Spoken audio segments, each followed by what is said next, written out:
مولانا سعید احمد خان صاحب رحمۃ اللہ علیہ مدینہ منورہ کی مسجد النور میں مستقل طور پر رہتے تھے، اور یہ اس زمانے میں مسجد النور مرکز دعوت و تبلیغ،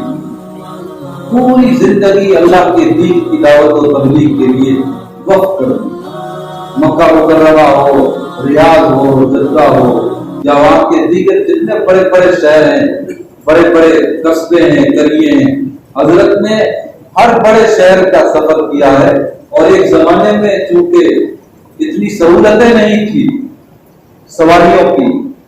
اس لیے اس زمانے میں حضرت نے کئی 100 کلومیٹر کے سفر پیدل کیے، 70 سال وہاں گزار دیے۔ اور عاجزی کا، انکساری کا، تواضع کا عالم یہ تھا کہ مسجد النور میں جب اجتماع ہوتا تھا اور وہاں ہند و پاک کے اور دنیا بھر کے عوام اور خواص جمع ہوتے تھے حضرت کے خطاب سے استفادے کی غرض سے، اور اس اجتماع کے آخر پر جب دسترخوان لگتا تھا تو حضرت باوجود کہ پورے حجاز کے امیر جماعت تھے، پورے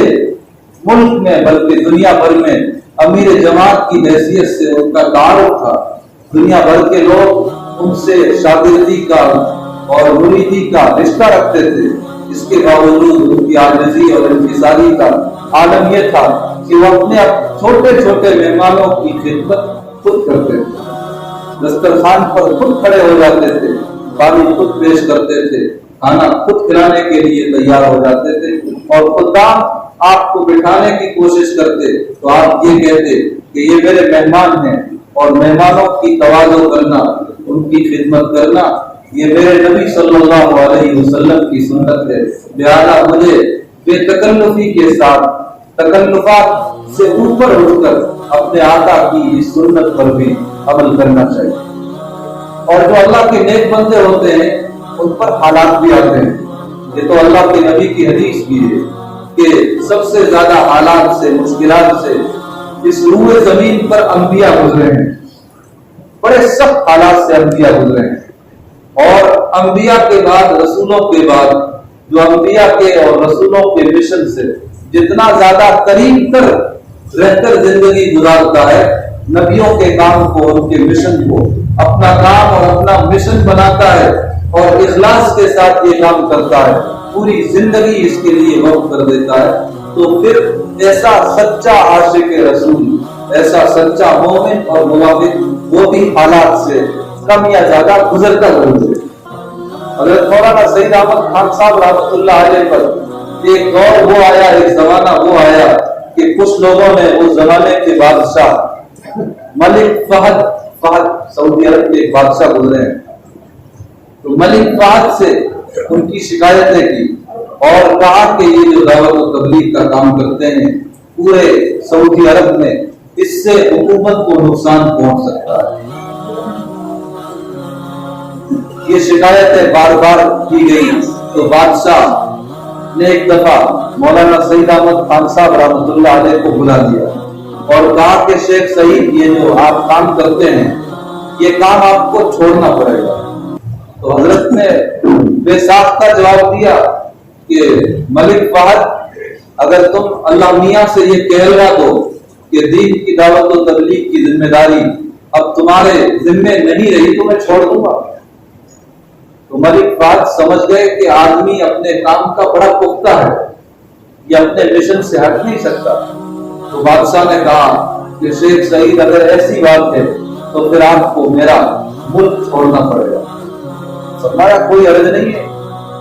آپ کا ملک تو چھوڑ سکتے ہیں، لیکن اللہ کے دین کی دعوت و تبلیغ کا کام، اللہ کے دین کی طرف اللہ کے بندوں کو بلانے کا کام چھوڑ دے، یہ نہیں ہو سکتا۔ چنانچہ یہ فیصلہ ہو گیا کہ شیخ سعید کو، یعنی مولانا سعید احمد خان صاحب کو، جو ہمارے پیڑا افغان سہارنپور سے تعلق رکھتے تھے، اب انہیں سعودی عرب سے نکال دیا جائے۔ اسی فیصلے کے ساتھ وہ مجلس ختم ہو گئی۔ تو اس زمانے میں ہمارے پڑوسی ملک میں جنرل ضیاء الحق وہ وہاں کے صدر تھے، انہیں جب معلوم ہوا کہ شیخ سعید کے ساتھ، مولانا سعید احمد خان صاحب کے ساتھ اس طرح ہوا ہے، تو انہوں نے فوری طور پر اپنے ملک کا ان کے نام سے ویزا تیار کروایا اور انہیں فوری طور پر اپنے یہاں بلوا لیا۔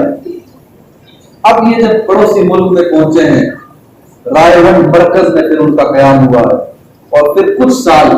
یہ رائے ون مرکز میں مولانا سعید احمد خان صاحب رحمۃ اللہ علیہ رہے ہیں، اور مولانا طارق جمیل وغیرہ یہ وہی رائے ون مرکز میں حضرت کے شاگرد رہے ہیں، حضرت کے سامنے پڑھے ہیں۔ رائے ون میں رہتے ہوئے اللہ تعالیٰ نے ان سے اور زیادہ کام لیا۔ اب تو چونکہ کسی طرح کی کوئی بندش نہیں تھی، اب تو شکوک و شبہات کا، شکایات کا، آپ کے خلاف کسی کو بھڑکانے کا کوئی موقع نہیں تھا۔ اب تو آپ آزاد تھے، کھلے ماحول میں تھے، اس لیے آپ نے پوری دنیا کا سفر کیا اور پوری دنیا میں اللہ کے دین کو لے کر پھرے، اللہ کے بندوں کو اللہ کے دین سے وابستہ کرنے کا اور جوڑنے کا کام کیا۔ لیکن آخری آرزو یہ تھی، بات اس پر چل رہی تھی کہ جو آدمی اللہ کے دین کی دعوت و تبلیغ کو، اس کی نشر و اشاعت کو حضرات انبیاء کی طرح اپنا مشن بنا لیتا ہے، اپنا اصل کام بنا لیتا ہے، تو اللہ تعالیٰ اسے دنیا میں بھی کامیابی عطا فرماتے ہیں۔ اللہ کی خصوصی مدد اس کے ساتھ شامل حال ہوتی ہے، اور اس کی آخرت بھی کامیابی سے ہمکنار ہو جاتی ہے۔ دنیا کے بظاہر حالات، بظاہر نقشے اس آدمی کے خلاف نظر آ رہے ہوں، لیکن انجام کار وہ دنیا میں بھی کامیاب ہوتا ہے اور آخرت میں بھی کامیاب ہوتا ہے۔ تو ایک دور وہ آیا کہ بظاہر نقشہ حالات حضرت مولانا سعید احمد خان صاحب کے خلاف ہو گئے اور انہیں سعودی عرب چھوڑنا پڑ گئے، لیکن دل کی آرزو تھی، تمنا تھی کہ جس مدینہ منورہ کی سرزمین پر 65-70 سال گزارے ہیں، وہیں پر میری موت آئے اور جنت البقیع وہ میرا مدفن بنے۔ یہ زندگی کی سب سے بڑی آرزو، سب سے بڑی خواہش تھی، اور یہ بہت سے بزرگوں کی خواہش رہی ہے۔ ہماری فضائل اعمال کتاب، جس کے لکھنے والے مولانا زکریا صاحب قادری رحمۃ اللہ علیہ اور ان کے استاد مولانا خلیل احمد صاحب سہارنپوری، یہ مظاہر سہارنپور میں برسوں شیخ الحدیث رہے، لیکن آخری تمنا ان بزرگوں کی یہ تھی کہ مدینہ منورہ پہنچے اور آقا کریم صلی اللہ علیہ وسلم کی مسجد اور روزے کے قریب میں واقع جنت البقیع میں دفن ہوں۔ اور بھی کئی بزرگوں کی آرزو رہی ہے، اور اللہ تعالیٰ نے یہ آرزو ان کی پوری بھی فرمائی۔